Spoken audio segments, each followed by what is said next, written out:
Hello and welcome to Stories Before Sleep. It's late. You're probably tired. And before you close your eyes tonight, I want to tell you something that's been on my mind for a long time. There's this question that haunts me whenever I think about history. What do you want to last not just for you, but for people you'll never meet? For people who won't exist for centuries? The ancient Egyptians asked themselves this question around 4,500 years ago. And instead of just thinking about it, they did something extraordinary. They built structures so carefully, so deliberately, that we're still standing in front of them today, trying to understand how they managed it. Here's what fascinates me most. They didn't have cranes. They didn't have electricity or computers or any of the tools we think are essential. Yet they created monuments that have survived earthquakes, floods, wars, and the simple erosion of time itself. The Great Pyramid still stands. The temples still inspire awe. Their knowledge is still preserved in stone and hieroglyphics.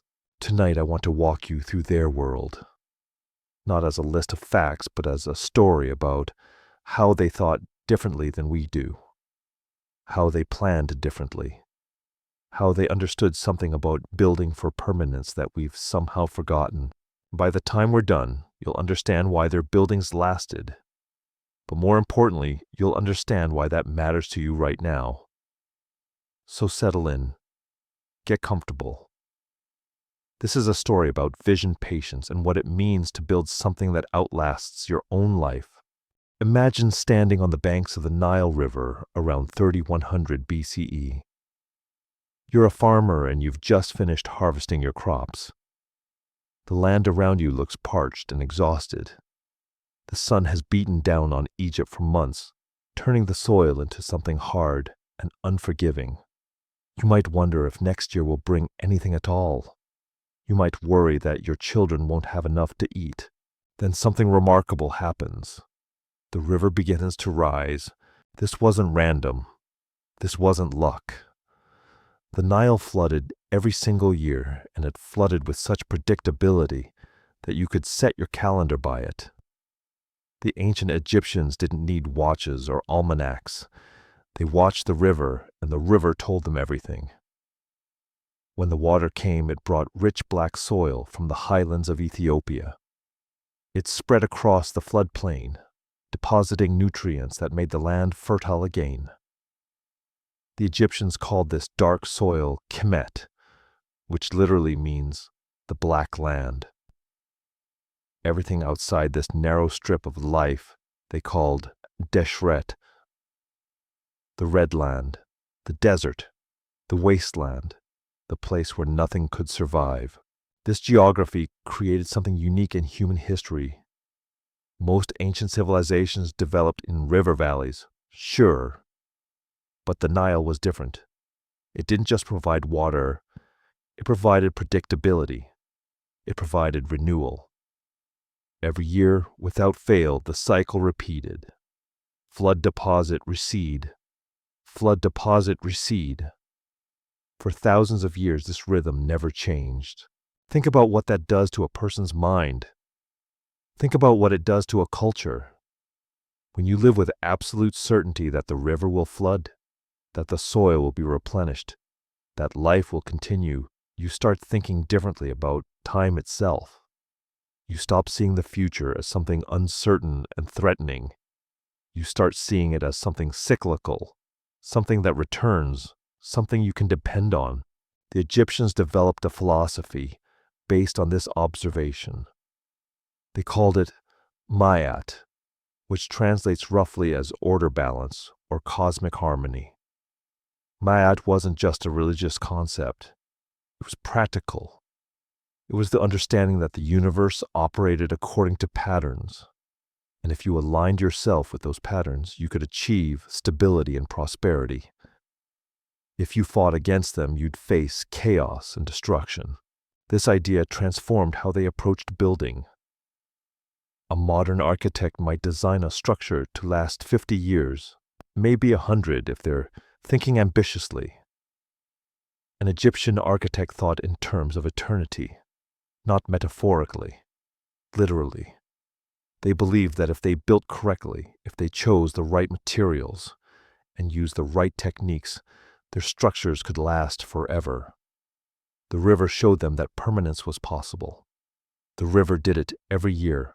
A farmer named Kenti lived during the reign of Pharaoh Djoser around 2670 BCE. He'd inherited his land from his father, who'd inherited it from his father before him. Kenti had watched the Nile flood his entire life. He'd seen the pattern so many times that he could predict it in his sleep. One morning, standing in his field after the waters had receded, he looked toward the horizon where workers were constructing something massive. It would later become the step pyramid at Saqqara, the first pyramid ever built. Kenti thought about the effort required. Thousands of workers, years of labor, massive stones quarried and moved and stacked with incredible precision. All of it to create a tomb for a dead pharaoh. To someone from a different culture, it might have seemed wasteful. But Kenti understood something fundamental. He understood that the pharaoh, like the river, represented continuity. The pharaoh died, but the office of pharaoh continued. The river receded, but it returned. Death and life, ending and beginning, were part of the same cycle. In that moment, standing in his field, Kenti realized something that would shape Egyptian civilization for the next 3,000 years. He thought, if we build with the same certainty that the Nile floods, if we choose materials that will endure like the river endures, then we too can create something that lasts. We can build something that connects us to those who came before and those who will come after. We can be part of something larger than ourselves. This wasn't mystical thinking. It was practical observation applied to architecture.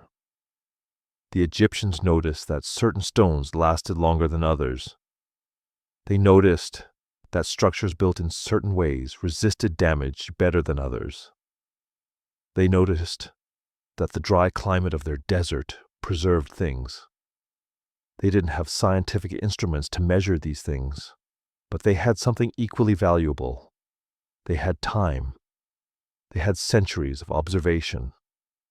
They had the ability to look at old structures and see what worked and what didn't. The geography of Egypt created isolation, and that isolation created stability. The desert protected Egypt from invasion.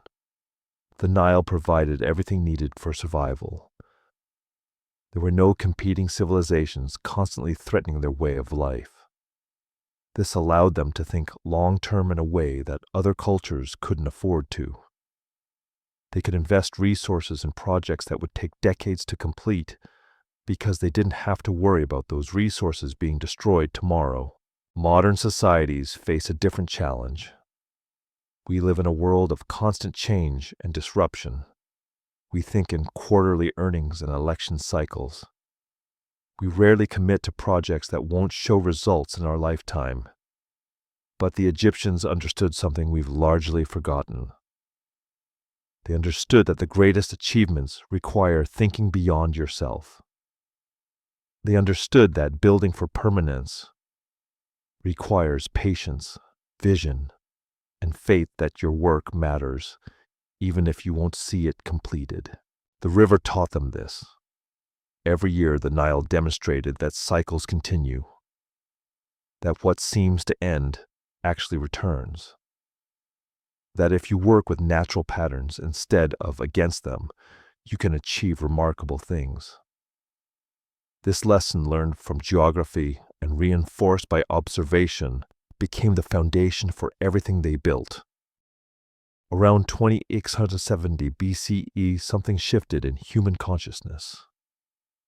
A man named Imhotep looked at the landscape of Egypt and imagined something that had never existed before. He didn't just imagine it in his mind.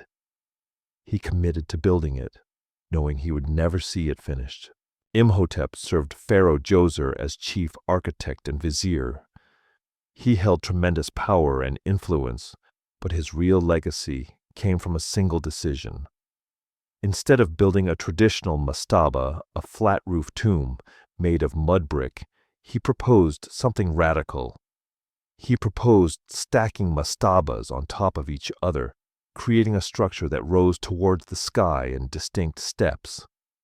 The step pyramid at Saqqara would become the first monumental stone structure in human history. This wasn't just an architectural innovation. It represented a fundamental shift in how humans thought about time and legacy. To understand why this matters, you need to understand the Egyptian concept of Ka. The Ka wasn't quite a soul, though it's often translated that way. It was more like a life force, a spiritual double that existed alongside the physical body. The Egyptians believed that after death, the Ka needed a place to dwell. It needed a house. It needed something permanent. This belief system created an extraordinary motivation for building. If you constructed a tomb that lasted forever, your Ka would have a home forever. Your existence wouldn't truly end. You'd continue in some form sustained by the structure you left behind. This wasn't about vanity, though certainly some vanity played a role. It reflected a deep human need to matter, to leave something behind, to transcend mortality. But here's where the thinking becomes truly revolutionary. The pharaoh wasn't building this tomb for himself alone. The entire kingdom participated in its construction. Thousands of workers labored on the step pyramid. Quarrymen extracted stone. Transporters moved it. Masons shaped it. Overseers coordinated the effort. Each person who participated in the project understood that they were contributing to something that would outlast them by centuries. They understood that their work would be remembered not because their names would be carved in stone, but because the structure itself would stand as evidence of their skill and dedication. Imhotep had to solve problems that no one had ever solved before. How do you move blocks of stone weighing multiple tons without modern machinery? How do you stack them with enough precision that the structure won't collapse? How do you coordinate thousands of workers across years of construction? How do you maintain quality and consistency when the original architect might not live to see the project completed? The answer involved creating systems. Imhotep didn't just design a building, he designed a process for building. He created hierarchies of workers, each with specific responsibilities. He developed techniques for quarrying and moving stone. He established quality standards. He created a vision so clear that even after he died, the workers who came after him could understand what he intended and continue the work accordingly. This required a psychological shift that modern people sometimes struggle to understand. Imhotep knew he would likely not see the step pyramid completed. The project would take years, possibly decades. Yet he committed to it anyway. He didn't do this for personal glory, though that certainly motivated him. He did it because he believed in something larger than himself. He believed that his work mattered, even if he wouldn't live to see it finished. Consider a master builder named Seneb, who worked under Imhotep's direction. Seneb had trained for years to develop his skills.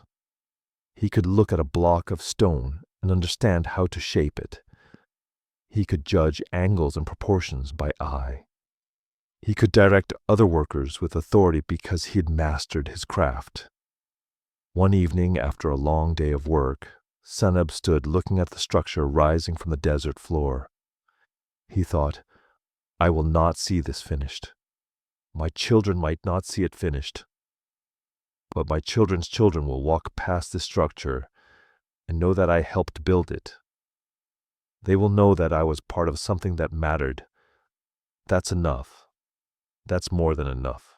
This kind of thinking requires something that modern culture doesn't always encourage. It requires faith. Not religious faith necessarily, though that played a role. It requires faith that your work matters, even if you won't benefit from it directly. It requires faith that the future is worth building for.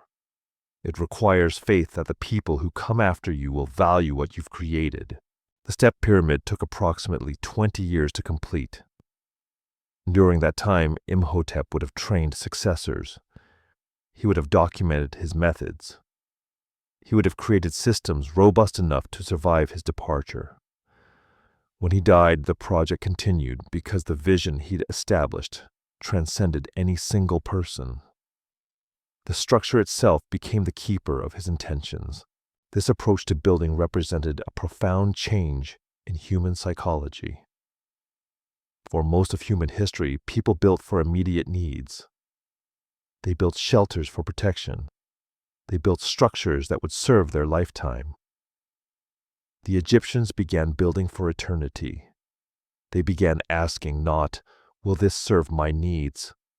But will this still stand in 500 years, in 1,000 years, forever? This shift required several things to align. First, they needed a stable society where resources could be devoted to long-term projects without fear of invasion or collapse. The Nile provided that stability. Second, they needed a belief system that made long-term building meaningful.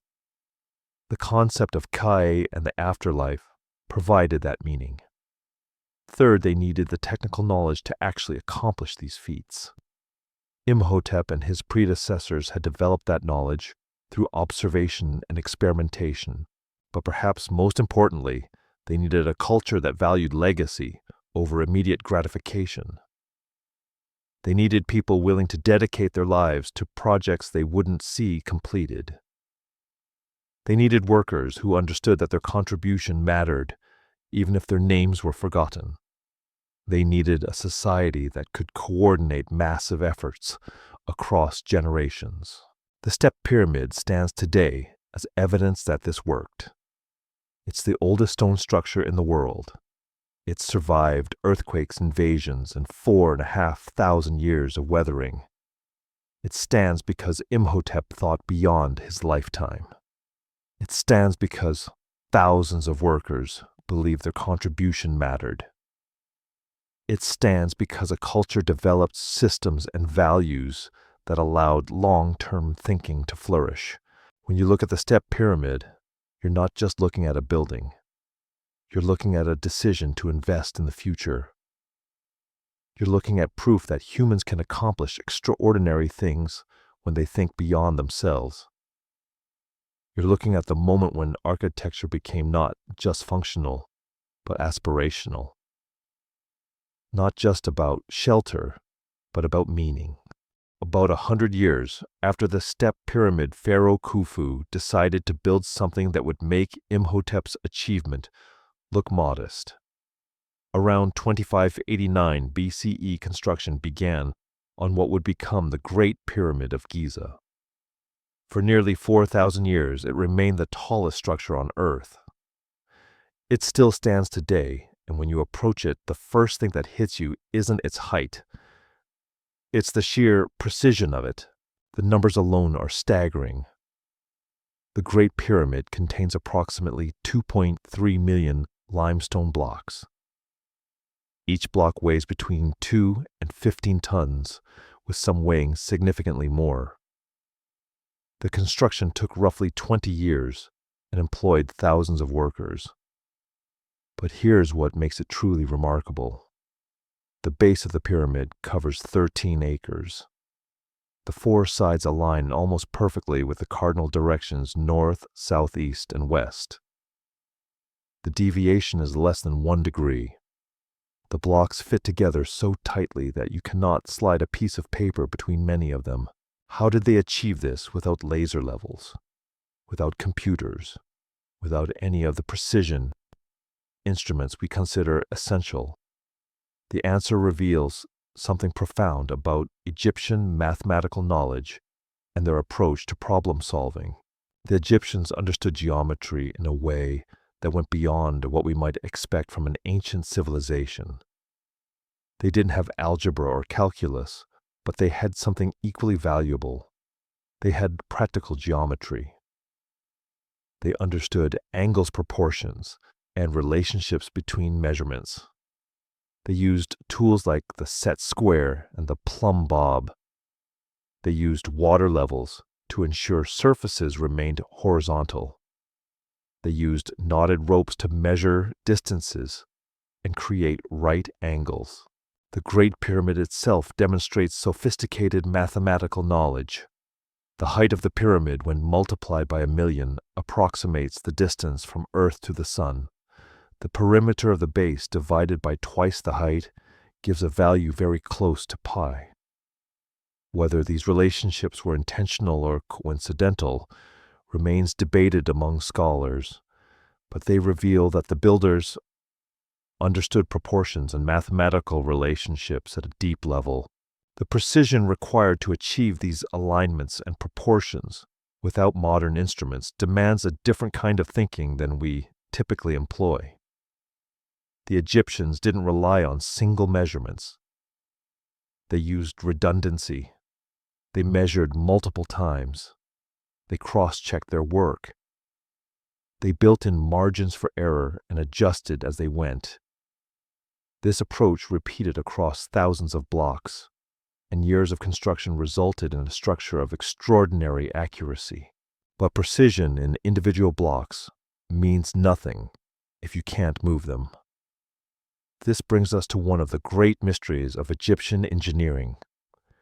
How did they transport blocks weighing up to 15 tons across the desert to the construction site? How did they lift them into place? The most likely explanation involves ramps. Not a single ramp, but a complex system of ramps that spiraled around the pyramid as it grew. Workers would quarry the blocks, shape them, then transport them using wooden sledges. The sledges would slide across sand made slippery with water. Teams of workers, possibly numbering in the hundreds for the largest blocks, would pull the sledges using ropes. Once at the construction site, they'd use levers and ramps to position the blocks. This required coordination on a scale that's difficult to imagine. Quarrying teams had to produce blocks at a consistent rate. Transport teams had to move them efficiently. Construction teams had to place them with precision. All of this had to happen in sequence, with each phase depending on the success of the previous one. If quarrying fell behind, the transport teams would sit idle. If transport couldn't keep pace, construction would stall. If construction teams couldn't place blocks accurately, the entire structure would be compromised. The chief architect overseeing this operation faced challenges that would test anyone's resolve. His name has been lost to history, but we know he existed because the pyramid exists. At some point during the construction, he must have experienced doubt. 20 years is a long time. Workers get sick.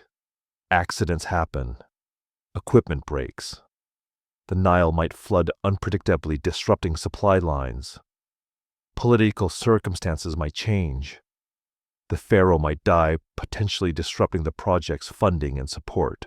Imagine this architect standing at the construction site perhaps 5 years into the project. The pyramid rises perhaps 100 feet into the air. Thousands of blocks remain to be placed. He's trained his entire life for this responsibility, but the magnitude of what remains might have overwhelmed him. He thought, can we actually finish this? Have I underestimated the difficulty? What if something goes wrong? What if the pharaoh loses interest? What if I fail? But then he looked at what had already been accomplished. He saw the precision of the blocks already in place. He saw the systems his team had developed working efficiently. He saw workers who understood their roles and performed them with skill. He realized that doubt was a luxury he couldn't afford. His team depended on his confidence. The project depended on his vision remaining clear. He recommitted himself to the task. He thought, we will finish this. We have the knowledge. We have the resources. We have the will. this pyramid will stand. And it did. The Great Pyramid was completed, and it became the ultimate expression of Egyptian ambition and capability. It demonstrated that with proper planning, coordination, and execution, humans could accomplish feats that seemed impossible. It showed that precision and accuracy could be achieved without modern technology through careful observation, systematic methodology, and unwavering commitment. The pyramid also reveals something about how the Egyptians thought about problems. They didn't try to solve everything at once. They broke the project into manageable phases. They developed specialized teams for each task. They created redundancy and quality control. They adapted their methods as they learned what worked and what didn't. This approach to problem-solving, systematic, methodical, and adaptive, allowed them to accomplish what seemed impossible. When you stand in front of the Great Pyramid today, you're looking at the culmination of decades of planning and execution. You're looking at the application of mathematical knowledge, engineering skill, and organizational ability. You're looking at proof that ancient peoples possessed the capabilities we sometimes underestimate. Most importantly, you're looking at what becomes possible when a culture commits to a vision and maintains that commitment across generations, even when the people who started the project won't live to see it finished. If pyramids represented the Egyptians' relationship with death, and the afterlife temples represented their relationship with the divine and the maintenance of cosmic order, these structures served fundamentally different purposes, and that difference shaped how they were designed and built. A pyramid is a tomb. It's a house for the dead, a place where the pharaoh's Ka would dwell eternally. A temple, by contrast, is a living institution. It's a place where priests performed rituals, where the community gathered for festivals, where the gods were honored and appeased. A pyramid is essentially complete once it's finished. A temple is never truly finished. It grows and evolves across centuries. Karnak Temple in Luxor illustrates this principle perfectly. Construction began around 1550 BCE and continued for over 1,000 years. Successive pharaohs added to it. They built new pylons, new courts, new sanctuaries. The temple became a physical record of Egyptian history, with each generation leaving its mark. Walking through Karnak today, you can trace the evolution of architectural styles and religious priorities across more than a millennium. This approach to temple building reveals something crucial about Egyptian thinking. They didn't see temples as fixed objects. They saw them as living organisms that could grow and adapt while maintaining their essential purpose. Each addition had to fit harmoniously with what already existed. Each new structure had to serve the temple's primary function, maintaining Ma'at, the cosmic order that kept the universe in balance. The Egyptians believed that the gods needed human assistance to maintain order in the universe. Without proper rituals, without temples maintained in perfect condition, without priests performing their duties correctly, chaos would creep in. The sun might not rise. The Nile might not flood. Crops might fail. Disease might spread. The entire fabric of existence depended on humans maintaining the proper relationship with the divine through temples and rituals. This belief system created an extraordinary motivation for architectural precision and maintenance. A temple wasn't just a building. It was a tool for maintaining existence itself. If you built a temple incorrectly, if you failed to maintain it properly, you risked cosmic catastrophe. This elevated the role of architects and priests to something almost sacred. They weren't just craftspeople or religious functionaries. They were guardians of reality itself. The physical design of temples reflected this spiritual purpose. Columns throughout Egyptian temples often represented plants from the Nile Valley. Some columns mimicked papyrus plants with capitals shaped like the papyrus flower. Others represented lotus plants. These weren't merely decorative choices. They connected the temple to the natural world, to the source of Egypt's fertility and life. They brought the Nile into the temple symbolically and aesthetically. The layout of temples followed a specific progression that reflected Egyptian cosmology. You entered through a pylon, a massive gateway structure. You passed through open courts. You moved into increasingly enclosed spaces until you reached the sanctuary, the innermost chamber where the god's statue resided. This progression from light to darkness, from public to private, from the material world to the divine realm, reinforced the spiritual journey the temple represented. The precision required to maintain this layout across centuries of additions demanded careful planning and documentation. Architects had to understand not just how to build new structures, but how to integrate them seamlessly with existing ones. They had to maintain proportions and alignments even as the temple grew. They had to ensure that new additions enhanced rather than disrupted the overall harmony. A priest named Amenhotep served at Karnak Temple during the reign of Thutmose III, around 1450 BCE. Amenhotep had trained for decades to understand the rituals and responsibilities of his position. He knew the prayers that had to be recited at specific times. He knew the offerings that had to be made. He understood the intricate relationship between human action and divine response. One morning, while performing his duties in the sanctuary, Amenhotep noticed a crack in one of the temple walls. It was small, barely noticeable to most people. But Amenhotep understood its significance.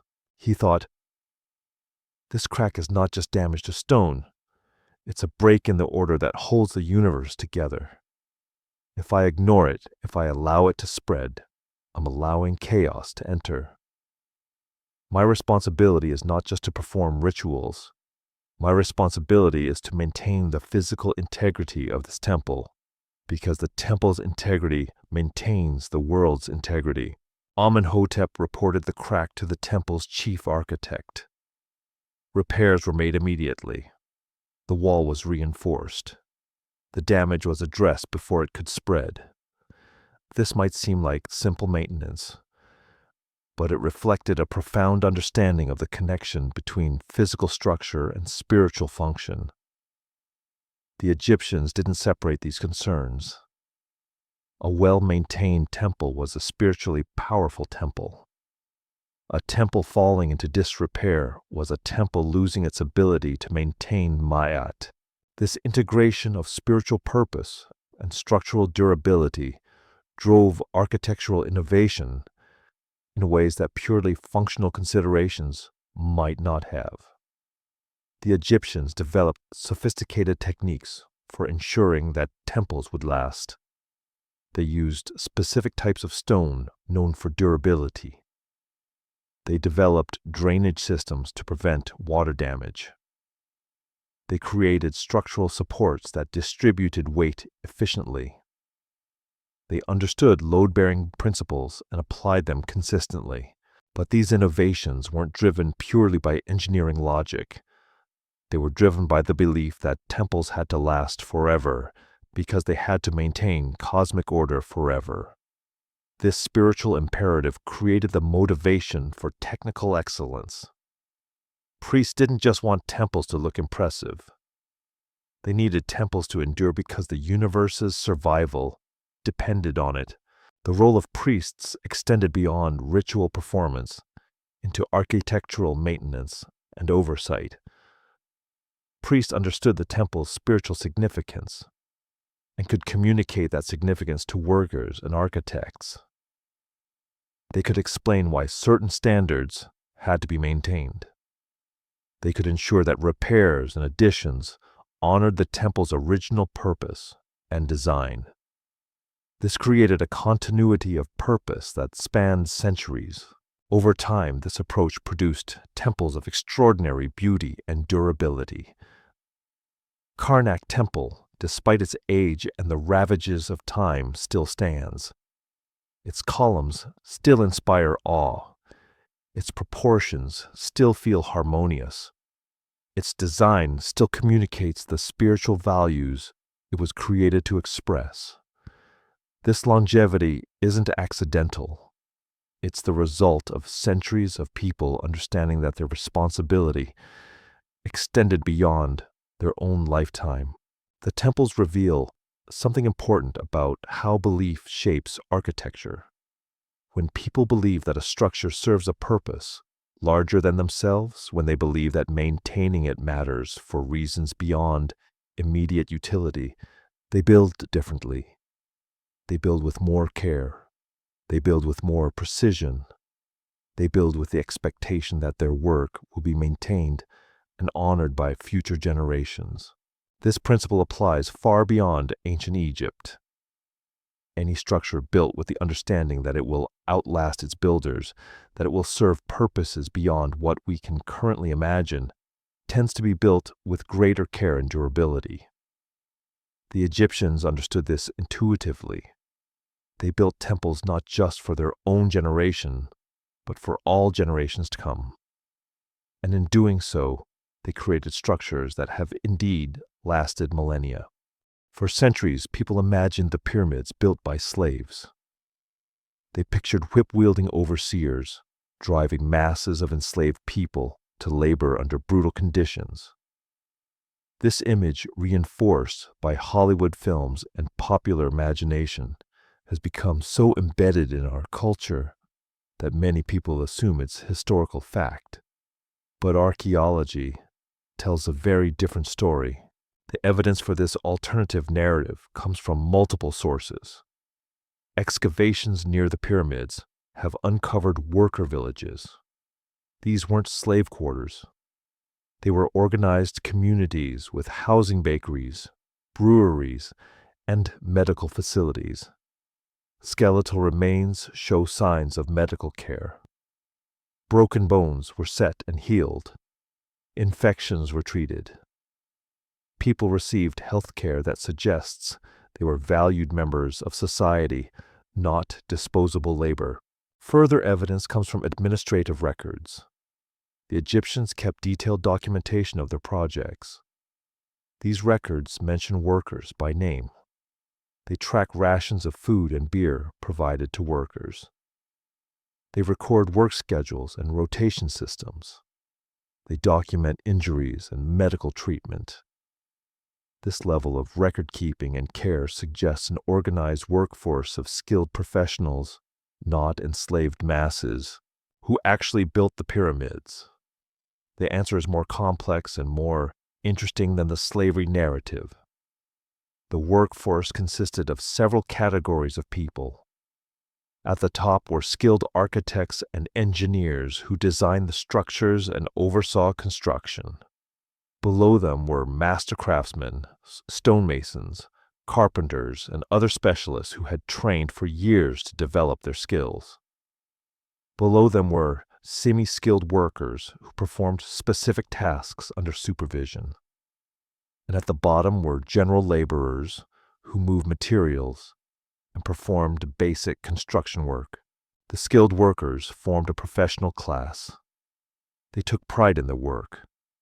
They belonged to guilds or associations that maintained standards and trained apprentices.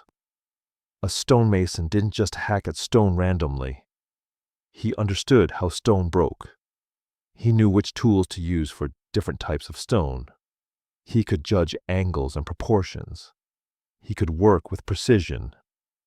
This expertise took years to develop, and it was valued accordingly. The semi-skilled and general laborers weren't unskilled in the modern sense. They had training specific to their tasks. A worker who transported blocks knew how to position a sledge, how to coordinate with other workers, how to manage ropes and leverage. A worker who helped position blocks understood angles and weight distribution. These skills developed through practice and instruction. They represented genuine expertise within their domain. The organization of this workforce reveals sophisticated management practices. Large projects like the Great Pyramid required coordinating thousands of workers across multiple years. The Egyptians developed systems to accomplish this. They divided workers into teams with specific responsibilities. They created hierarchies of authority so that decisions could be made quickly. They established schedules and rotation systems so that work continued consistently. They maintained supply lines to ensure workers had food, water, and materials. The motivation for this workforce came from multiple sources. Some workers were conscripted as part of their obligation to the state. In ancient Egypt, citizens owed labor service to the pharaoh, similar to how modern citizens pay taxes.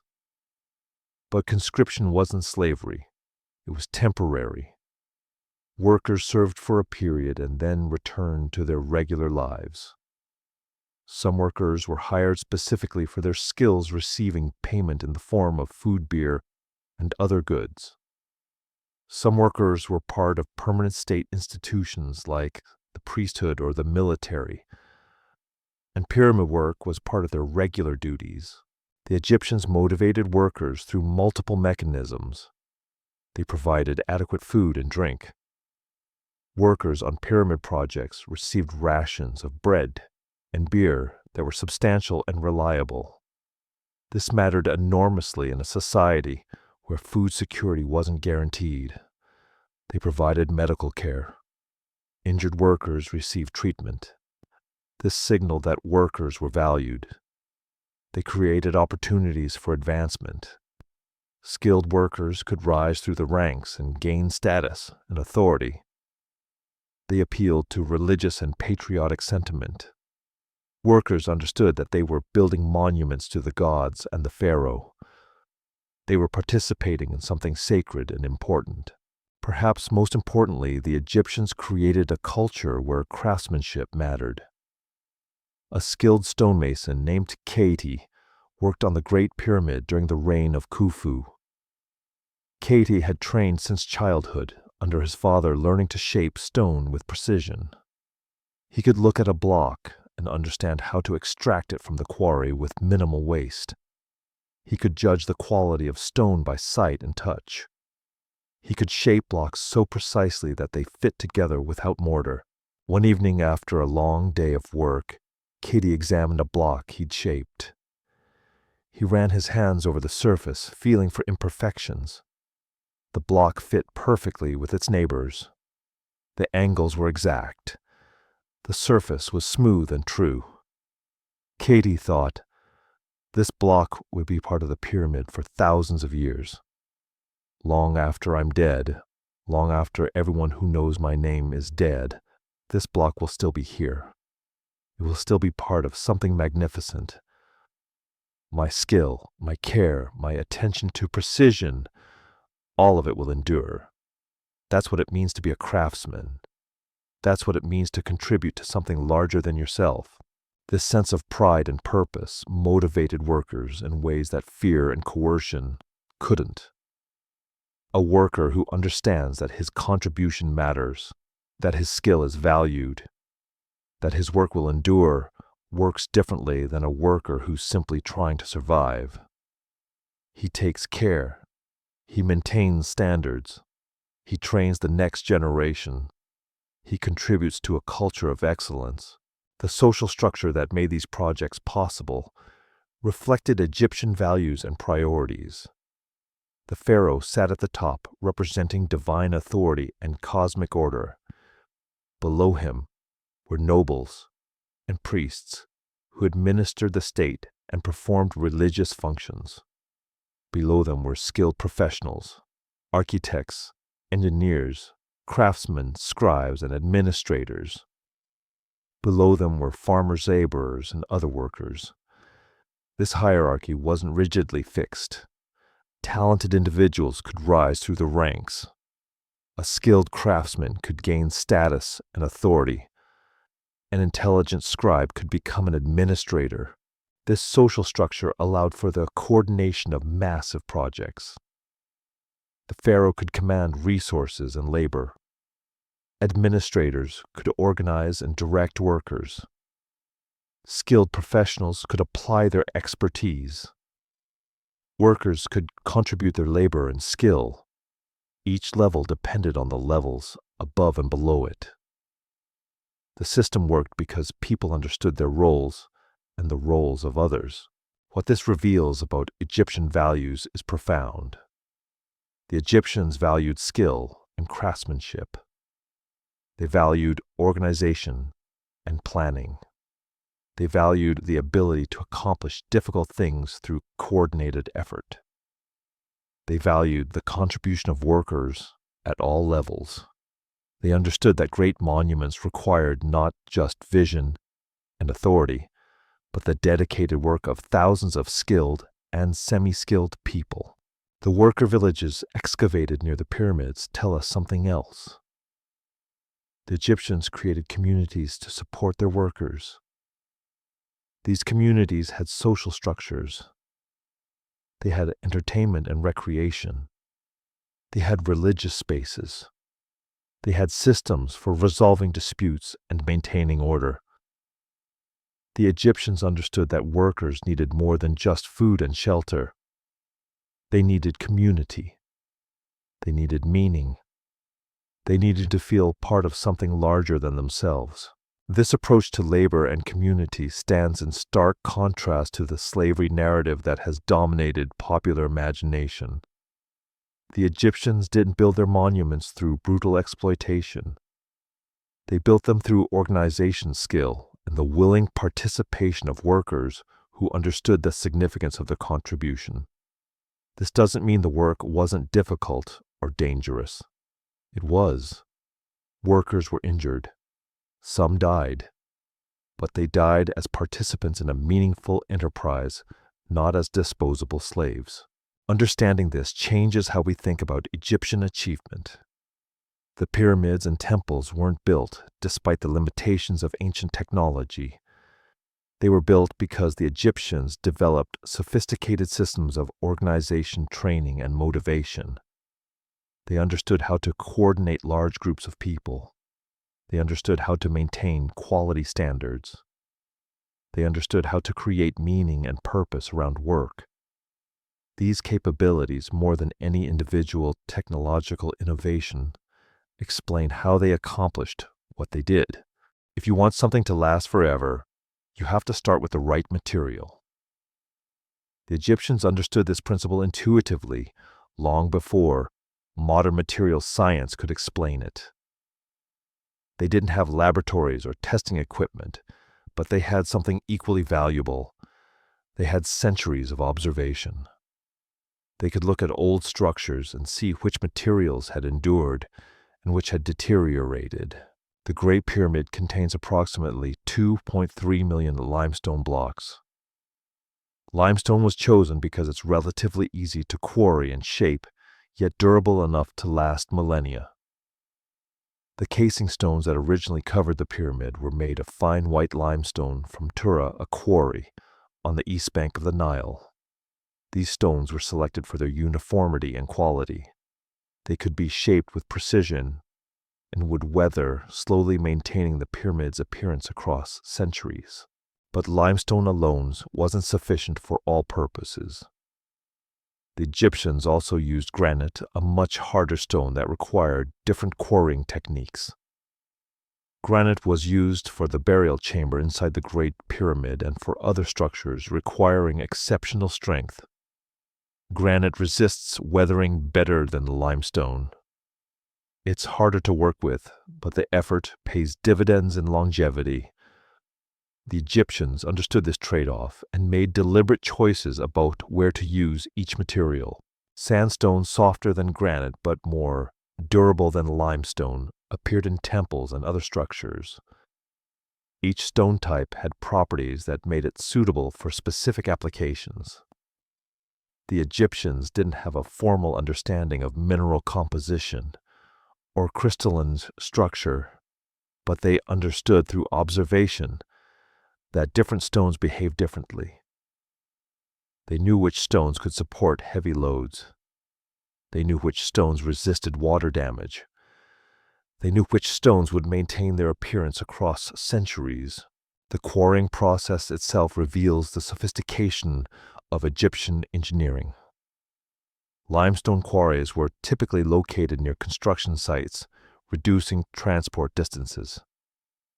Granite quarries located hundreds of miles away in Aswan required more complex logistics.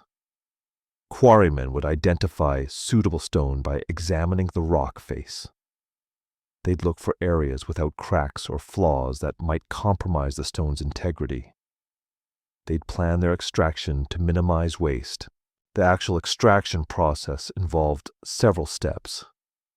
Quarrymen would use copper tools and wooden wedges to separate blocks from the surrounding rock. They'd create channels around the block using these tools. Then they'd drive wedges into the channels, gradually forcing the block away from the bedrock. For larger blocks, they might use water.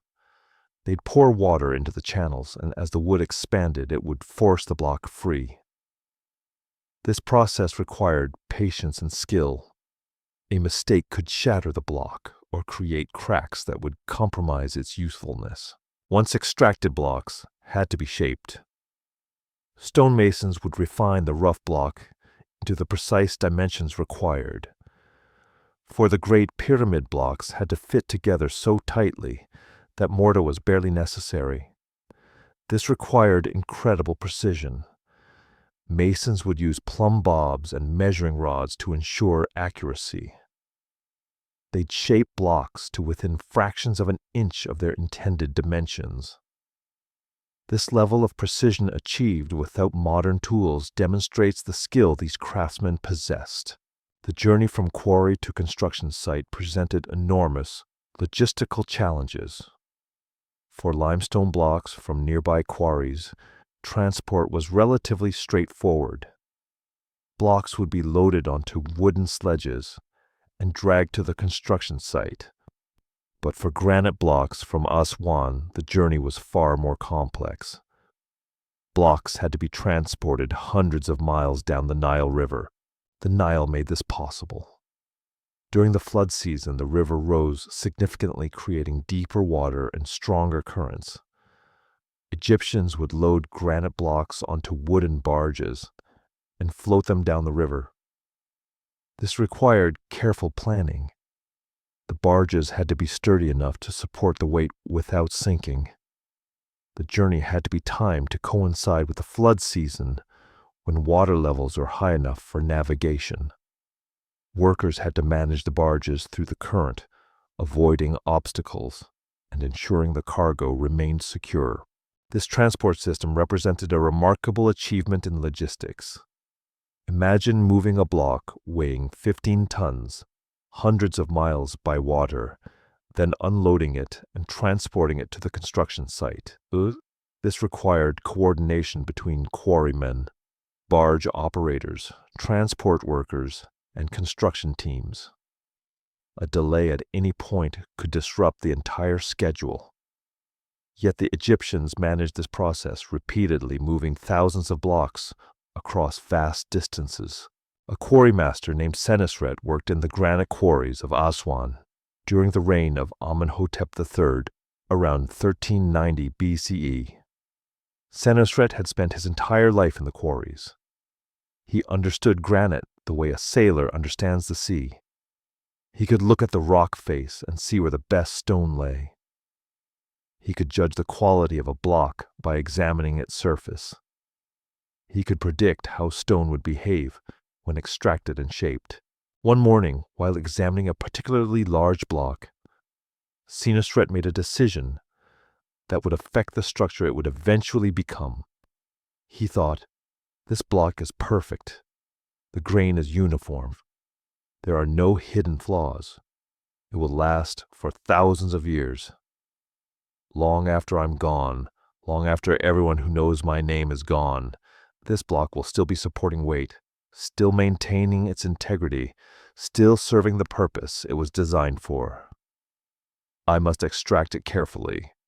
I must ensure it reaches the construction site without damage. My responsibility extends beyond my lifetime. Senusret instructed his workers to proceed with extraordinary care. The extraction took longer than usual. More wedges were used. The process was monitored constantly for any sign of cracking. When the block finally separated from the bedrock, it was perfect. No cracks, no flaws. It would indeed last for millennia. This kind of thinking, understanding that material choice and extraction quality affect longevity, shaped everything the Egyptians built. They didn't just select stone randomly. They selected it deliberately, understanding that the choice would affect how long the structure would last. They didn't just extract stone carelessly. They extracted it carefully, understanding that damage during extraction would compromise the final structure. The connection between material choice and longevity extends beyond stone selection. The Egyptians understood that different materials required different maintenance approaches. Limestone needed protection from water damage. Granite required less maintenance, but was harder to repair if damaged. Sandstone needed regular inspection for erosion. By choosing materials appropriate for their intended use and understanding the maintenance requirements of each material, the Egyptians created structures that could endure. Modern construction still relies on these principles, though we often forget it. We choose materials based on their properties and durability. We understand that cheap materials might save money initially, but cost more in maintenance and replacement over time. We recognize that the quality of material selection affects how long a structure will last. We know that extracting and handling materials carelessly during construction creates problems that persist for decades, but modern construction often prioritizes short-term cost over long-term durability. We build structures expected to last 50 years, knowing they'll probably be demolished and replaced. We choose materials based on initial cost rather than life cycle cost. We accept that maintenance will be necessary and expensive. The Egyptians made different choices. They chose materials that would last centuries. They invested in careful extraction and handling. They understood that the cost of doing things right initially was far less than the cost of dealing with problems later. This perspective shaped every aspect of Egyptian construction, from the selection of stone in the quarry to its placement in the final structure. Every step was approached with the understanding that the work had to endure. This commitment to permanence, expressed through careful material selection and handling, explains why Egyptian structures still stand, while countless more recent structures have crumbled into dust. The Egyptian desert is one of the driest places on Earth. Cairo receives less than an inch of rain annually. Some areas of Egypt receive virtually no rainfall for years at a time.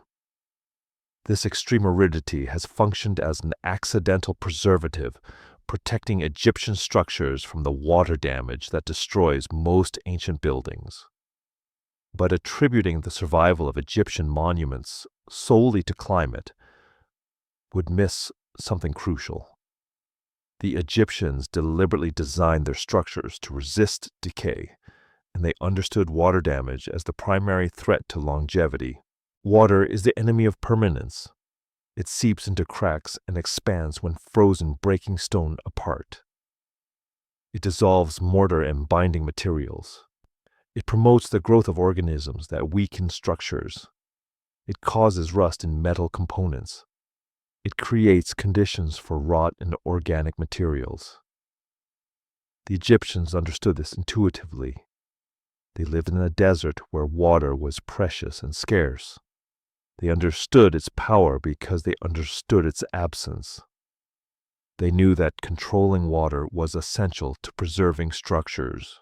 The Great Pyramid demonstrates this understanding through its internal design. The pyramid contains passages and chambers that seem to serve no obvious functional purpose. Some scholars believe these were designed to confuse tomb robbers. But they also served a practical purpose. They created air circulation within the structure, preventing moisture accumulation. They provided pathways for any water that did seep into the pyramid to drain away. The pyramid's internal geometry wasn't random. It reflected careful consideration of how water would move through the structure and how to manage it. The base of the pyramid slopes slightly, directing water away from the structure rather than allowing it to pool. The casing stones that originally covered the pyramid were fitted so precisely that water couldn't easily penetrate between them. The mortar used between stones contained specific ingredients chosen for their water-resistant properties. The Egyptians used lime mortar, which hardens over time and actually becomes stronger when exposed to moisture. This contrasts with some other binding materials that deteriorate when wet. Temples incorporated sophisticated drainage systems. Water that fell during the rare rainstorms or that accumulated from other sources had to be managed. Temples were designed with sloped floors that directed water toward specific channels. These channels carried water away from the structure's foundation, preventing it from accumulating and causing damage.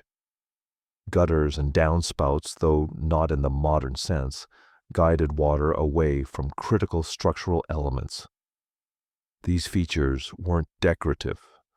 They were essential engineering. The placement of structures also reflected understanding of water management.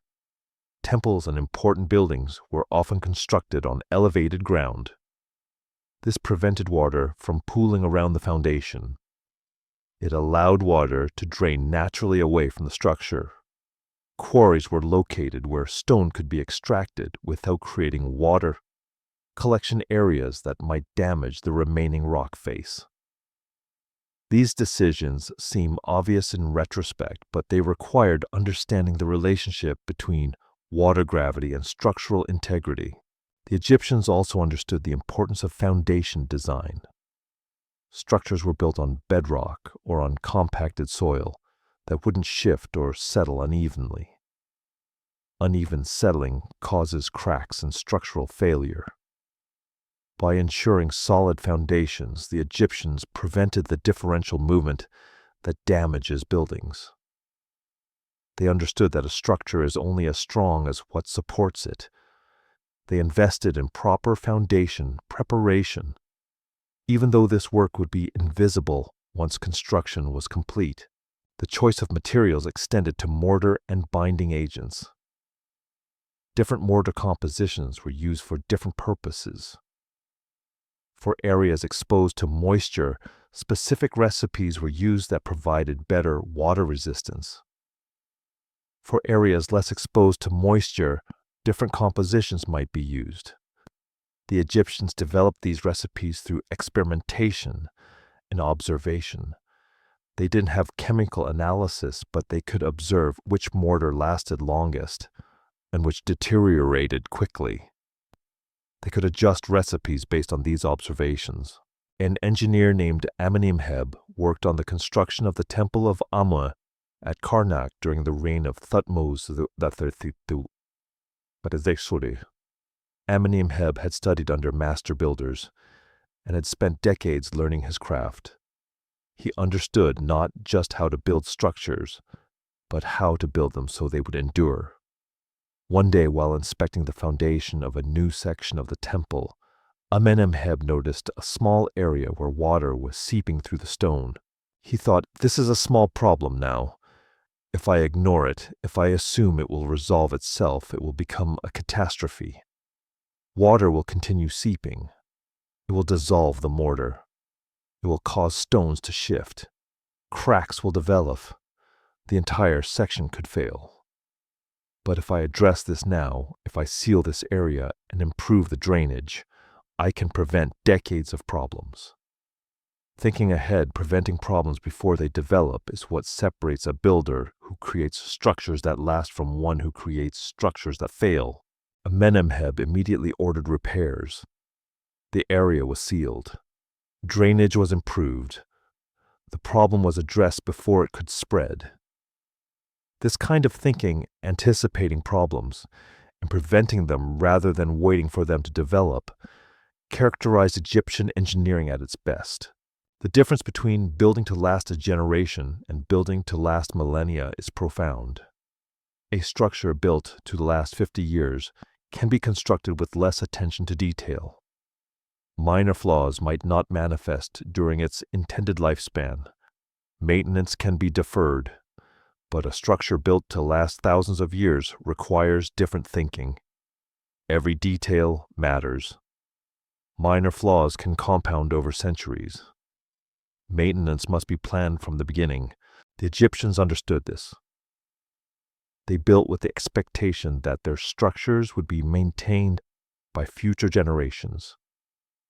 They created designs that allowed for maintenance without compromising structural integrity. They documented their methods so that future builders would understand how to repair and maintain what had been built. They created institutions like the priesthood, whose responsibility included maintaining temples across generations. What we've learned from what survived and what didn't reveals the principles that worked. Structures built with attention to water. Management survived. Structures built without such attention deteriorated. Structures built with quality materials lasted. Structures built with inferior materials failed. Structures built with solid foundations endured. Structures built on poor foundations collapsed. These patterns repeated across thousands of years, and countless structures demonstrate that the Egyptians understood the principles of durability. But survival wasn't guaranteed by design alone. It required maintenance. The temples that still stand today were maintained by priests and workers across centuries. Cracks were repaired. Drainage systems were cleared. Damaged stones were replaced. The structures survived because people understood their importance and committed to their preservation. This combination of good design and consistent maintenance created the conditions for longevity. Modern archaeology has revealed that the Egyptians sometimes failed. Structures built without proper attention to water management deteriorated. Structures built with poor quality materials failed. Structures that weren't maintained eventually collapsed. These failures are as instructive as the successes. They demonstrate that good design alone isn't sufficient. Execution matters. Material quality matters. Maintenance matters. The structures that survived did so because multiple factors aligned. Good design, quality materials, skilled execution, consistent maintenance. This has profound implications for how we think about permanence. We often assume that something will last because it's made of durable material. But durability requires more than material selection. It requires thoughtful design that accounts for environmental stresses. It requires quality execution during construction. It requires ongoing maintenance. It requires institutions and people committed to preservation across generations. The Egyptians understood this holistically. They didn't separate design from construction, from maintenance. They understood these as parts of a single process, aimed at creating structures that would endure. This integrated approach, combined with their choice of materials, their understanding of water management, and their commitment to maintenance, explains why Egyptian structures still stand, while countless more recent structures have crumbled into dust. Despite centuries of study, despite modern archaeology and advanced technology, fundamental questions about Egyptian construction remain unanswered. We can see what they built, We can measure it. We can analyze the materials. But how exactly they accomplished certain feats remains genuinely mysterious. This isn't a failure of modern science. It's a humbling reminder that ancient peoples possessed knowledge and capabilities we're still trying to understand. The most famous unsolved question concerns the construction methods used to move and position massive stone blocks. We know they move them, we can see them in place. But the exact mechanism remains debated. The most widely accepted theory involves ramps. Scholars propose that workers built ramps of earth and stone that spiraled around the pyramid as it grew taller. Teams of workers would pull sledges carrying blocks up these ramps using ropes. But the specifics remain unclear. How steep were the ramps? How were they constructed? How were they removed after the pyramid was complete?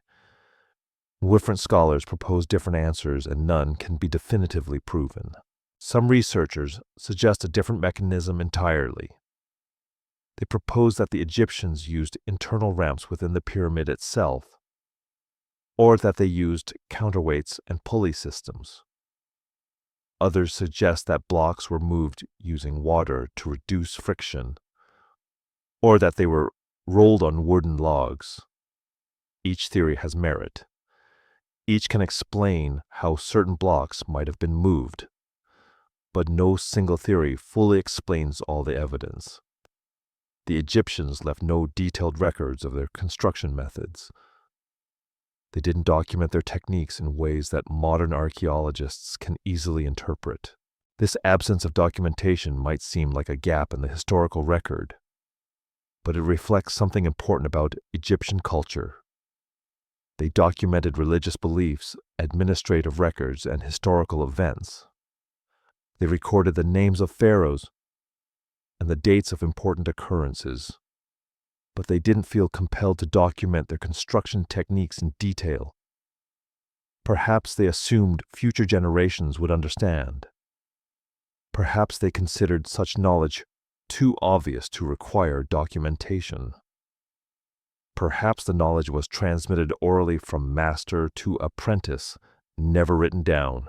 The astronomical alignments of Egyptian structures present another mystery. The Great Pyramid aligns with remarkable precision to the cardinal directions. The deviation is less than 1 degree. How did the Egyptians achieve this precision without modern surveying instruments? They must have used the stars. They must have observed the night sky and used their knowledge of astronomy to orient the structure. But the exact method remains unclear. Did they use specific stars as reference points? Did they use instruments to measure angles? How did they translate celestial observations into ground-level alignments? The precision of these alignments suggests sophisticated astronomical knowledge. The Egyptians understood the movements of celestial bodies. They could predict the flooding of the Nile based on the rising of Sirius, the brightest star in the night sky. They understood the concept of the zodiac. They tracked the movements of planets. But the extent of their astronomical knowledge remains debated. Some scholars argue they possessed knowledge comparable to later Greek astronomers. Others suggest their knowledge, while impressive, was more limited. The truth probably lies somewhere between these positions, but determining exactly where requires interpreting fragmentary evidence. Hidden chambers within the pyramids add another layer of mystery. The Great Pyramid contains passages and chambers that seem to have no obvious purpose. Some chambers appear to be unfinished. Some contain mysterious shafts that lead nowhere. Ground-penetrating radar has revealed previously unknown voids within the pyramid. What were these spaces for? Were they part of the original design or later additions? Were they functional or symbolic? Did they serve purposes we've forgotten? Modern archaeologists can detect these spaces, but understanding their purpose requires interpretation and speculation. The precision of the internal geometry of pyramids raises questions about Egyptian mathematical knowledge. The angles, proportions, and relationships between different chambers suggest sophisticated understanding of geometry. Some researchers have proposed that the pyramids encode mathematical constants like phi. Others suggest these relationships are coincidental. The debate continues because the evidence can be interpreted multiple ways. The Egyptians clearly possessed mathematical knowledge, but determining exactly how advanced that knowledge was requires careful analysis of ambiguous evidence. A modern archaeologist named Dr. Sarah Chen spent decades studying Egyptian structural construction techniques. She had examined thousands of blocks, measured countless angles, and studied every available piece of evidence. Despite all this work, despite her expertise and dedication, fundamental questions remained unanswered. One evening, standing in front of the Great Pyramid, looking up at the massive structure, Sarah thought, "I've devoted my life to understanding how this was built. I've learned more than most people ever will about Egyptian engineering. And yet, I still don't know. The Egyptians knew something that I don't. They possessed knowledge or techniques that they either didn't document or documented in ways I can't interpret. I can make educated guesses. I can propose theories, but I can't know with certainty. And that's humbling. That's actually beautiful in a way. It means that despite all our modern knowledge and technology, ancient people still hold secrets we haven't unlocked. This humility is important. Modern culture often assumes that we're more advanced than ancient peoples, that we understand more, that we can do more. In many ways, this is true. We have technology they couldn't imagine. We have scientific knowledge they couldn't possess. But they had something we've lost. They had the ability to accomplish extraordinary feats with limited tools. They had knowledge that they didn't always document. They had techniques that worked, but that they didn't fully explain. Some mysteries may never be solved. The Egyptians didn't leave detailed written records of their construction methods. They didn't create instruction manuals. They didn't document their techniques in ways that would survive to the modern era. This means that some knowledge they possessed is simply lost. We can make educated guesses based on the structures they left behind, but we can't know with certainty how they accomplished certain feats. This doesn't mean we should abandon the attempt to understand. Archaeology and experimental archaeology have revealed much about Egyptian construction. Researchers have successfully moved large blocks using techniques they believe the Egyptians employed. They've demonstrated that the proposed methods could work. But demonstration isn't proof. It's possible that the Egyptians used methods we haven't thought of. It's possible that they possessed knowledge we've completely overlooked. The importance of acknowledging what we don't know extends beyond academic interest. It teaches us intellectual humility. It reminds us that our knowledge is incomplete. It suggests that we should approach ancient peoples with respect rather than condescension. They accomplished things we still don't fully understand. They possessed knowledge we've lost. They solved problems we're still trying to solve. This perspective changes how we think about progress. We often assume that progress is linear, that each generation knows more than the previous one. In many ways, this is true, but knowledge can also be lost. Techniques can be forgotten. Understanding can disappear. The Egyptians knew things about construction, about materials, about organization that we've largely forgotten. We've gained other knowledge in exchange, but we haven't necessarily gained more than we've lost. The mysteries surrounding Egyptian construction should inspire curiosity rather than frustration. They should remind us that ancient peoples were intelligent, capable, and possessed knowledge we're still trying to recover. They should encourage us to approach history with humility, recognizing that our understanding is always incomplete and that future generations might view our assumptions as naively as we view the assumptions of previous eras. The Great Pyramid still stands. The temples still inspire awe. The precision of their construction still amazes us. And we still don't fully understand how they did it. That's not a failure of modern archaeology. That's a testament to the capabilities of ancient peoples, and a reminder that some mysteries might never be fully solved. And perhaps that's appropriate. Perhaps it's fitting that the greatest achievements of ancient Egypt retain some of their mystery, reminding us across the millennia that they possessed wisdom we're still trying to understand. The Egyptians didn't build tombs because they feared death. They built them because they believed death wasn't an ending. It was a transition. The physical body died, but the Ka, the life force, continued.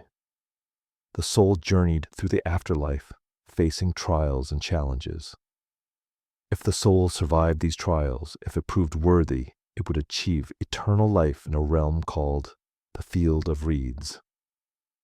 A tomb wasn't a place to dispose of the dead. It was a house for eternity, a place where the deceased would dwell forever. This belief fundamentally shaped how tombs were designed and constructed. A tomb had to be more than structurally sound. It had to be spiritually complete. It had to contain everything the deceased would need in the afterlife. It had to be protected from desecration. It had to preserve the body so that the Ka would have a home to return to. It had to include texts and images that would guide the soul through the afterlife. Every architectural decision reflected spiritual necessity. The Book of the Dead, a collection of spells and instructions for navigating the afterlife, directly influenced tomb design. These texts weren't merely written on papyrus scrolls. They were carved into tomb walls. They were painted on coffins. They were incorporated into the very structure of the tomb. A tomb wasn't just a container for a body. It was a three-dimensional representation of the spiritual journey the deceased would undertake. The layout of chambers, the placement of texts, the positioning of images, all of these reflected the path the soul would follow in the afterlife. The texts themselves served multiple purposes. They provided spiritual guidance. They offered protection through magical formulas. They preserved knowledge. They recorded the deceased's name, ensuring that the person would be remembered. In Egyptian belief, to be forgotten was a kind of death. As long as your name was spoken and written, you continued to exist in some form. The texts carved into tomb walls ensured that the deceased would be remembered for eternity. Hieroglyphics played a crucial role in this spiritual architecture. Modern people often view hieroglyphics as decorative, as artistic elements that made tombs beautiful. But they served a far more functional purpose. Hieroglyphics were a form of writing, yes, but they were also a form of magic. The Egyptians believed that writing something into existence gave its power. By carving hieroglyphics into tomb walls, they weren't just recording information. They were creating spiritual reality. They were ensuring that the deceased's titles, accomplishments, and identity would exist eternally. The precision with which hieroglyphics were carved reflects this spiritual significance. Scribes and artists didn't just write the texts. They carved them with extraordinary care. Each glyph had to be properly formed. Each text had to be positioned correctly. A mistake in carving a hieroglyphic wasn't just an artistic error. It was a spiritual failure. It could compromise the text's magical efficacy. It could endanger the deceased's journey through the afterlife. The integration of text and image in Egyptian tombs demonstrates a unified vision that modern people sometimes struggle to understand. We separate writing from visual art. We see them as different forms of expression serving different purposes. The Egyptians saw them as complementary. An image of the deceased hunting or feasting wasn't just decoration. It was a statement that these activities would continue in the afterlife. A text describing the deceased's accomplishments wasn't just information. It was a magical assertion that these accomplishments were eternal. This integration extended to the mathematical and architectural elements of the tomb. The proportions of chambers, the angles of passages, the placement of doorways, all of these had spiritual significance. A chamber might be oriented toward a specific star that held religious meaning. A passage might be angled to align with the sun's rays at a particular time of year. These weren't accidents. They were deliberate choices reflecting the builder's understanding of cosmic order and spiritual reality. A master tomb builder named Senmut worked during the reign of Hatshepsut around 1475 BCE. Senmut had trained for decades to understand not just the technical aspects of tomb construction, but the spiritual dimensions. He understood the Book of the Dead. He understood the journey the soul would undertake. He understood the magical significance of hieroglyphics and images. When he was commissioned to build a tomb for a high official, Senmut approached the task with profound seriousness. He thought, this is not merely a building project. This is a sacred responsibility. The person who will be buried here has entrusted me with their eternal existence. If I build this tomb correctly, if I place every text precisely, if I orient every chamber properly, I will ensure their safe passage through the afterlife. If I make mistakes, if I allow sloppy workmanship, if I fail to honor the spiritual requirements, I will endanger their soul. This is the most important work I will ever do. Everything else I've built pales in comparison to this responsibility. With this understanding, Senmut approached every aspect of the tomb's construction with meticulous care. He selected the finest limestone for the walls that would bear hieroglyphics. He ensured that the surfaces were perfectly smooth so that carvers could work with precision. He positioned chambers according to astronomical and spiritual principles. He worked with scribes to ensure that every text was correctly written. He worked with artists to ensure that every image was properly rendered. He understood that his technical skill served a spiritual purpose. The beauty of Egyptian tombs emerges from this integration of practical and spiritual concerns. The structures are beautiful not because beauty was the goal, but because achieving spiritual perfection required beauty. A poorly constructed tomb couldn't properly protect the deceased. A carelessly carved text couldn't provide spiritual guidance. An incorrectly positioned image couldn't ensure the deceased's safe passage through the afterlife. Beauty emerged as a byproduct of spiritual necessity. This principle extends to the decoration of tombs. Walls were covered with images and texts. Ceilings were painted with stars and celestial scenes. Floors were carefully designed. Every surface served a purpose. Every image conveyed meaning. Every text provided guidance or protection. The cumulative effect was overwhelming, a complete spiritual environment designed to support the deceased's eternal existence. The preservation of knowledge through hieroglyphics and tombs served another crucial function. Important information about the deceased, their titles, their accomplishments, their family relationships was recorded in stone. This information survived when papyrus documents deteriorated. It survived when oral traditions were forgotten. It survived because it was carved into the very structure of the tomb. The Egyptians understood that stone endured. By carving knowledge into stone, they ensured its preservation across millennia. This approach to preservation reflects a sophisticated understanding of how knowledge survives. The Egyptians didn't rely solely on written documents or oral transmission. They created redundancy. Important information appeared in multiple forms on papyrus, on coffins, on tomb walls, on statues. If one version was lost or destroyed, others would survive. This distributed approach to preserving knowledge demonstrates remarkable foresight. The spiritual architecture of Egyptian tombs also reveals something about how the Egyptians understood the relationship between the physical and spiritual worlds. They didn't see them as separate. They saw them as interconnected.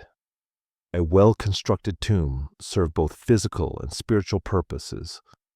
It protected the body. It housed the ka. It guided the soul. It preserved knowledge. It ensured remembrance.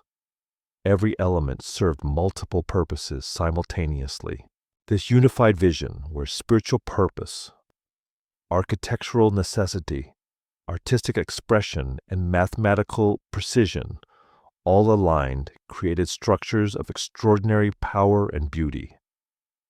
The tombs that survive today still communicate their spiritual purpose across thousands of years. Standing in front of a tomb's hieroglyphics, you can feel the intention behind them. You can sense the care that went into their creation. You can understand that they were created not just to record information, but to ensure eternal existence. The integration of art, mathematics, and spirituality in Egyptian tomb architecture demonstrates that these aren't separate domains. They're interconnected aspects of a unified human endeavor. When spiritual purpose drives technical excellence, when mathematical precision serves spiritual goals, when artistic beauty emerges from functional necessity, the result transcends any single category. It becomes something greater, a complete expression of human values and understanding. The pyramid building era lasted roughly 3 centuries.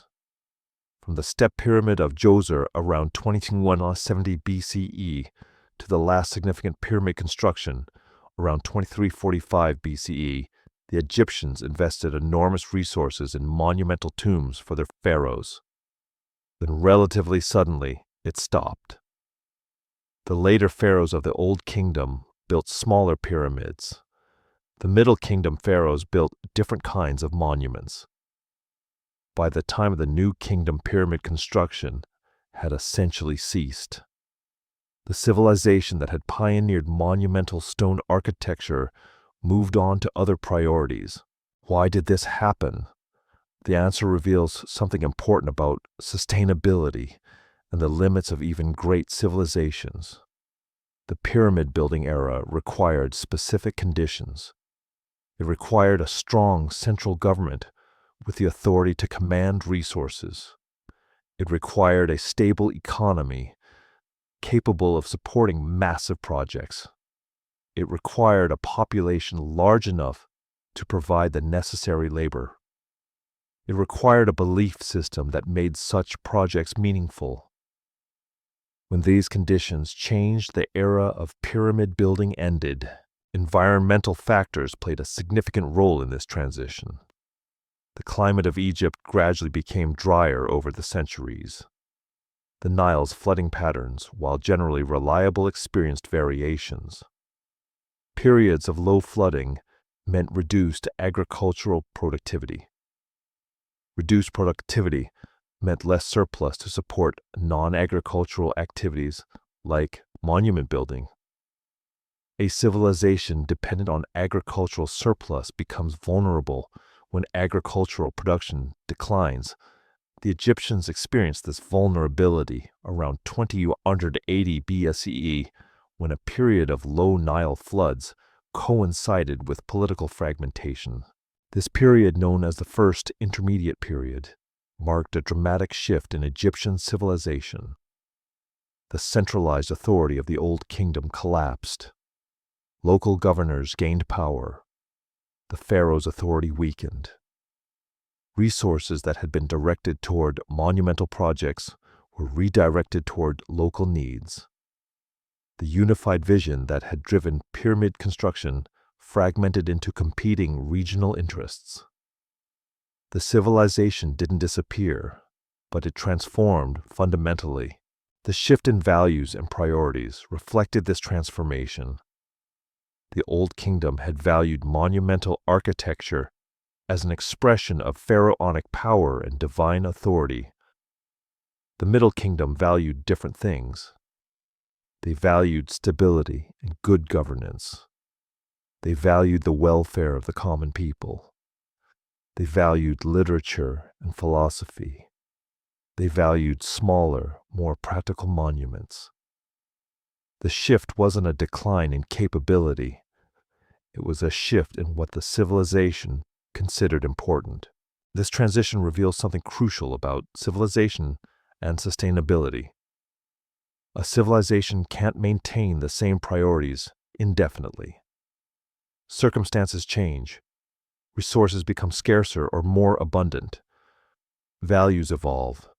Threats emerge or disappear. A civilization that rigidly maintains the same approach regardless of changing circumstances will eventually fail.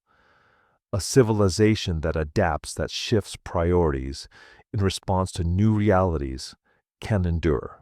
The Old Kingdom's approach to pyramid building, while magnificent, wasn't sustainable indefinitely. It required continuous investment of enormous resources. It required a strong central government capable of commanding those resources. It required a belief system that made such investment meaningful. When environmental conditions changed, when the central government weakened, when resources became scarcer, the old approach became impossible. The civilization had to adapt. A pharaoh named Mentuhotep II, who ruled around 2055 BCE during the Middle Kingdom, reflected on the changes his civilization had undergone. Mentuhotep had inherited a fragmented kingdom. He'd spent his reign reunifying Egypt and restoring central authority. He'd faced challenges his Old Kingdom predecessors never imagined. He thought, the pharaohs before me built pyramids that reached towards the heavens. They commanded resources on a scale I can barely imagine. But they built in a time of stability and abundance. I build in a time of challenge and change. I cannot build as they did, but I can build differently. I can build monuments that serve my people's needs. I can create structures that reflect my values, not merely copy the achievements of my predecessors. Perhaps this is wisdom, knowing when to change course, when to adapt, when to value different things. Mentuhotep's reign marked a transition. He built a mortuary temple rather than a pyramid. The temple was beautiful and impressive, but it served different purposes than the Old Kingdom pyramids. It honored the pharaoh, but it also served as a religious center. It reflected the Middle Kingdom's different priorities. It demonstrated that a civilization could create magnificent monuments without returning to the pyramid-building approach. The lesson that even permanence requires adaptation is crucial for understanding not just ancient Egypt, but civilization itself. The Egyptians had created structures designed to last forever. The pyramids still stand. The temples still inspire awe. But the civilization that built them couldn't maintain the same approach forever. It had to evolve. It had to adapt to changing circumstances. It had to shift priorities in response to new realities. This principle applies to modern civilization as well. We often assume that if something worked in the past, it should continue to work. We assume that the approaches that created success should be maintained indefinitely. But circumstances change. Resources become scarcer. Values evolve. Threats emerge. A civilization that can't adapt to these changes will eventually fail. A civilization that can adapt, that can shift priorities, that can learn from experience, can endure. The environmental challenges the Egyptians faced, declining rainfall variations and the Nile's flooding, foreshadow challenges modern civilization faces. Climate change, resource depletion, environmental degradation. These are the environmental pressures of our era. The Egyptians adapted to their environmental challenges by shifting priorities and changing their approach. Modern civilization faces similar pressures and similar choices. The political fragmentation that accompanied the first intermediate period also carries lessons. When central authority weakened, when resources became scarce, when the unified vision fractured, the civilization experienced a period of instability. But this period didn't destroy Egyptian civilization. It transformed it. The Middle Kingdom that emerged was different from the Old Kingdom, but it was vibrant and creative. It produced literature, philosophy, and art that remains remarkable. The civilization adapted and survived. What caused the shift away from monumental building wasn't a loss of capability. The Egyptians could still build magnificently. What changed was their priorities. They directed resources towards different goals. They valued different achievements. They created different kinds of monuments. This shift reflected wisdom, understanding that circumstances had changed and that a different approach was necessary. The pyramid building era represents one phase of Egyptian civilization. It was extraordinary and magnificent, but it wasn't the entire story of Egyptian achievement. The Middle Kingdom produced remarkable literature. The New Kingdom created temples of extraordinary beauty. The civilization continued for thousands of years after the pyramid building era ended, adapting to new circumstances, creating new forms of beauty and meaning. This teaches us something important about legacy and permanence. We often assume that the greatest achievements are the most permanent. We assume that the most impressive monuments will be remembered longest. But permanence requires more than impressive initial construction. It requires adaptation. It requires maintenance. It requires that future generations value what was created and commit to preserving it. The pyramids survived because they were built to endure and because subsequent generations valued them enough to protect them. But the civilization that built them survived by adapting, by changing, by shifting priorities in response to new realities. The fall of the pyramid building era wasn't a failure. It was a transformation. It was a civilization learning to adapt to new circumstances while maintaining its essential identity. It was a civilization discovering that permanence requires flexibility, that greatness can take many forms, that the most important achievement isn't building something that lasts forever, but creating a civilization that can endure by adapting to whatever challenges the future brings. Modern business operates on quarterly cycles. Companies report earnings every 3 months. Stock prices fluctuate based on short-term performance. Executives are rewarded for immediate results.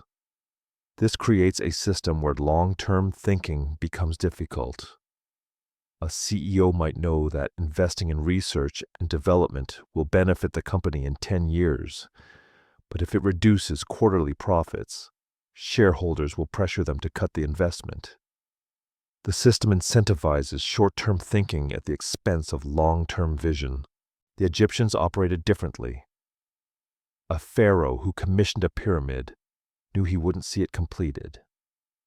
He knew that the benefits would accrue to his successor or to his successor's successor. Yet he committed resources anyway. He understood that some achievements require thinking beyond your own lifetime. He understood that contributing to something larger than yourself matters. This perspective shaped Egyptian civilization for thousands of years. How can we apply this thinking to modern problems? The answer requires recognizing that some challenges can't be solved on quarterly timescales. Climate change unfolds over decades. Infrastructure deteriorates over years. Education produces results over generations. Environmental restoration takes centuries. These challenges require long-term thinking and commitment. They require the willingness to invest resources in projects that won't show complete results in our lifetime. Some modern organizations have begun to embrace longer-term thinking. Patagonia, an outdoor clothing company, has committed to environmental sustainability, even when it reduces short-term profits. The company's founder, Yvon Chouinard, explicitly rejected the quarterly earnings model. He chose to build a company that would endure, that would maintain its values across generations, that would contribute to environmental preservation.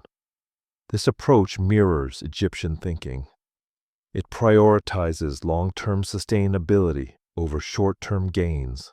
The concept of building for generations rather than quarterly returns extends beyond business.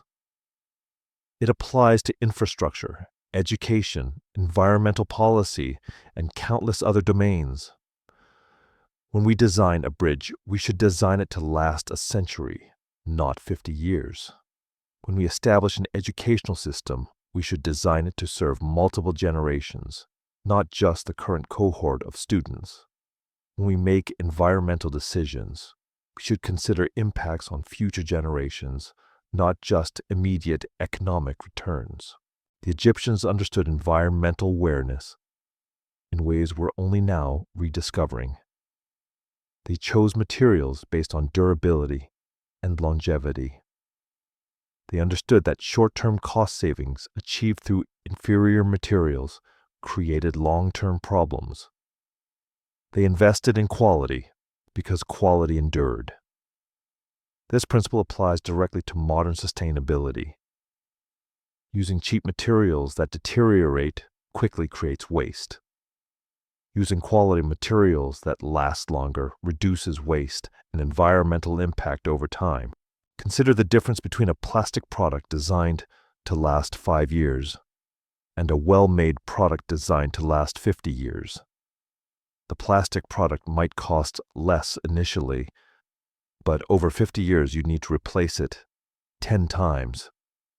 The well-made product costs more initially, but requires fewer replacements. The environmental impact of manufacturing 10 plastic products vastly exceeds the impact of manufacturing one durable product. The Egyptians understood this intuitively. They built for durability because durability made economic and practical sense. The importance of skilled workers and training receives less attention in modern economies than it deserves. The Egyptians invested heavily in training. Master craftsmen trained apprentices. Knowledge was transmitted from generation to generation. This created a culture where skill was valued and maintained. Modern economies have largely abandoned this approach. We've outsourced manufacturing to countries with cheaper labor. We've devalued skilled trades. We've created a system where knowledge is often lost when experienced workers retire. Some countries are beginning to reclaim this understanding. Germany maintains a strong apprenticeship system where young people train under master craftsmen. Switzerland has preserved skilled trades and continues to value craftsmanship. These countries produce goods of exceptional quality because they've maintained the Egyptian principle that skill matters, that training matters, that the knowledge of experienced workers should be preserved and transmitted. Community and shared purpose in large projects created motivation that modern incentive systems sometimes fail to generate. Workers on the pyramids understood they were contributing to something sacred and important. They understood their role in a larger endeavor. This created commitment that money alone couldn't purchase. Modern projects sometimes lack this sense of shared purpose. Workers are hired to perform specific tasks for wages. They don't necessarily understand how their work contributes to a larger vision. Some modern projects have successfully recreated this sense of shared purpose. The Apollo program, which put humans on the moon, generated extraordinary commitment from workers. Engineers and technicians understood they were part of something historically significant. They worked long hours, solved impossible problems, and achieved what many thought impossible. This mirrors the motivation that drove pyramid construction. It demonstrates that shared purpose and understanding of larger significance can still motivate extraordinary effort. A project manager named Marcus worked on a sustainable urban development project in a declining industrial city. The project involved renovating abandoned buildings, creating green spaces, and building community centers. Marcus initially approached it as a job, something to complete on schedule and within budget. But as he worked with the community, as he saw how the project transformed neighborhoods, as he understood the long-term impact it would have, his perspective shifted. He thought, "This project won't make me wealthy. It won't advance my career dramatically, but it will transform this community. It will create spaces where people can gather, learn, and build connections. It will preserve buildings that have historical significance. It will create a more sustainable urban environment. In 50 years, people will walk through these spaces and benefit from decisions we're making now. They won't know my name. They won't know I worked on this project. But they'll benefit from it. That's enough. That's more than enough." This realization mirrors the understanding that motivated Egyptian workers. It's the recognition that contributing to something larger than yourself, something that will benefit people you'll never meet, is meaningful work. Modern culture often dismisses this kind of motivation as naive or impractical, but it's actually the most powerful motivations humans possess. It's what drives people to excellence. It's what creates lasting achievements. How we've lost and can reclaim long-term thinking requires recognizing that the quarterly earnings cycle isn't inevitable. It's a choice. Companies can choose to prioritize long-term sustainability over short-term profits. Governments can choose to invest in long-term infrastructure and education. Individuals can choose to support organizations and policies that prioritize future generations. Reclaiming long-term thinking requires making different choices, but those choices are available to us. Specific examples of modern projects learning from Egyptian principles demonstrate that this isn't merely theoretical. The Sagrada Familia in Barcelona, a cathedral under construction for over a century, explicitly embraces the Egyptian principle of building for generations. The architects and workers understand they're contributing to a project that will take decades or centuries to complete. They're committed to maintaining quality and vision across generations. This project demonstrates that long-term thinking is possible in modern contexts. The High Line in New York City, a park built on an abandoned elevated railway, demonstrates environmental awareness and sustainability principles. The project transformed an industrial ruin into a vibrant community space. It preserved historical infrastructure while creating new value. It demonstrates that thinking about long-term community benefit rather than short-term profit maximization can create extraordinary results. The sustainability lessons embedded in Egyptian architecture extend to modern green building practices. Modern architects increasingly design buildings to minimize environmental impact, to last for decades, to adapt to changing needs. They choose materials for durability and environmental impact, not just initial cost. They design systems that can be maintained and repaired rather than replaced. These practices reflect Egyptian principles applied to contemporary contexts. The fundamental lesson is that permanence requires thinking beyond yourself. It requires commitment to something larger than immediate gain. It requires the willingness to invest in quality and training, in community, in long-term vision. The Egyptians understood this. They built structures that have lasted thousands of years because they approached building as a sacred responsibility, not merely an economic transaction.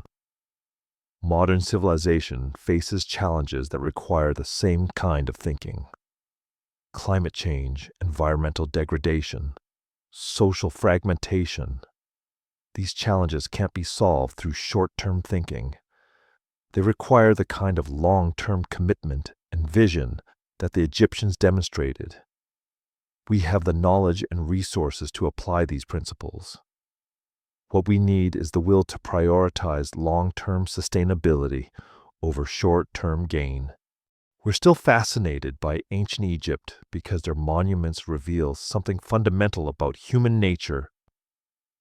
They prove that humans can think beyond themselves, commit to visions they won't see completed, create things that outlast them by millennia.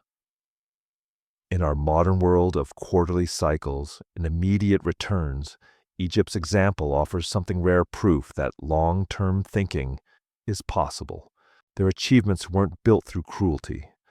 They emerged from organization skill and workers who understood they contributed to something sacred.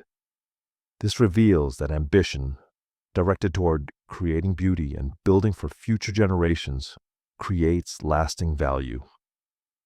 The Egyptians grasped what we've largely forgotten. They understood that the greatest achievements require thinking across generations, that contributing to something you won't see completed is deeply meaningful. You don't need to build pyramids, but you can apply their principles. Think about the long-term consequences of your choices. Commit to quality in your work. Contribute to something larger than yourself. Understand that your actions affect people you'll never meet, generations you'll never see. Legacy isn't about monuments bearing your name. It's about doing your work with care, maintaining standards, building community around meaningful endeavors. It's understanding that your life matters not just for what you achieve, but for what you enable others to achieve. As you drift towards sleep, hold this thought. Your life is part of a longer story. Your choices ripple forward into futures you won't see. The Egyptians understood this. They built accordingly. Their structures still stand, still inspire, still teach us. Rest now. You've carried these stories through the night. You've learned from people who lived thousands of years ago.